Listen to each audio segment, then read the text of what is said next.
Hello everyone, welcome to Sanmargaha classes.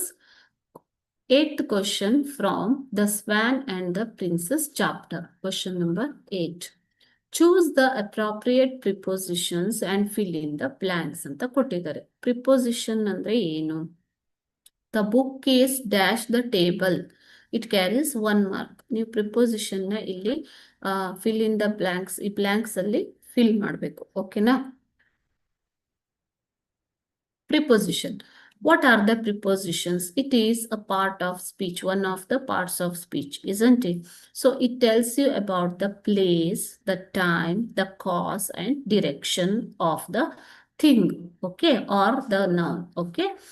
Here, place means in, on, under, between, behind, ಈ ತರ ನೀವು word ಅನ್ನ ಸೇರಿಸಬಹುದು ಮಕ್ಕಳೇ. ಟೈಮ್ ಅನ್ನೋದಕ್ಕೆ ನೋಡಿ, ಎಟ್, ಆನ್, ಇನ್, ಬಿಫೋರ್, ಆಫ್ಟರ್, ಮೊದಲು, ನಂತರ, ಅಥವಾ ಮೇಲೆ, ಕೆಳಗೆ, ಈ ತರದನ್ನ ನಿಮ್ಗೆ ಟೈಮ್ ಅನ್ನ ತಿಳಿಸುತ್ತೆ. ಓಕೆ, ಸೊ ಅದೇ ರೀತಿ ಮೇಲೆ ಕೆಳಗೆ ಎಲ್ಲ ಎಟ್, ಆನ್, ಬಿಫೋರ್ ಅಂದ್ರೆ ಅದೇ ಸಮಯದಲ್ಲಿ, ಅದಕ್ಕಿಂತ ಮುಂಚೆ, ಬಿಫೋರ್ ಅಂದ್ರೆ ಆಫ್ಟರ್, ನಂತರ, ಈ ತರ ಟೈಮ್ ಅನ್ನ ನಿಮ್ಗೆ ತಿಳಿಸಿಕೊಡುತ್ತೆ. It gives you the direction also. To ಗೆ ಅಲ್ವಾ, ಇನ್ ಟು ಒಳಗಡೆ, ಫ್ರಾಮ್ ಇಂದ, ಥ್ರೂ ಅಂದ್ರೆ ಈ ರೀತಿ it can give you the direction and cause, because, due to, for, ಈ ರೀತಿ ಇವೆಲ್ಲ ಏನಾಗುತ್ತೆ ಮಕ್ಕಳೇ, ಪ್ರಿಪೋಸಿಷನ್ಸ್ ಆಗತ್ತೆ. ಓಕೆನಾ? These are called as preposition.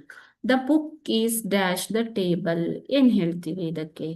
So option A at, option B for, option C on and option D under. So ಹೇಗೆ ಹೇಳಬೇಕು? The book is at the table ಅಂತ ಹೇಳ್ತೀವ? ಅಲ್ಲ, ಟೇಬಲ್ ಮೇಲೆ ಇದೆ ಅಲ್ವಾ. It gives you the place. Okay, you can see here in the green colour, place. So ಎಲ್ಲಿ ಇರಬೇಕು? ಬುಕ್ ಎಲ್ಲಿರುತ್ತೆ? ಯಾವಾಗಲೂ ಟೇಬಲ್ ಮೇಲೆ ಇರುತ್ತೆ. ಓಕೆ, ಸೊ ಮೇಲೆ ಅಂತಂದಾಗ option C, on the table. The book is on the table ಅಂತ ಹೇಳ್ತೀವಿ. ಈ ರೀತಿಯಾಗಿ ಕರೆಕ್ಟ್ ಆದ ಪ್ರಿಪೋಸಿಷನ್ ನ ನೀವು ಆಡ್ ಮಾಡಬೇಕಾಗತ್ತೆ. ಓಕೆನಾ? Thank you.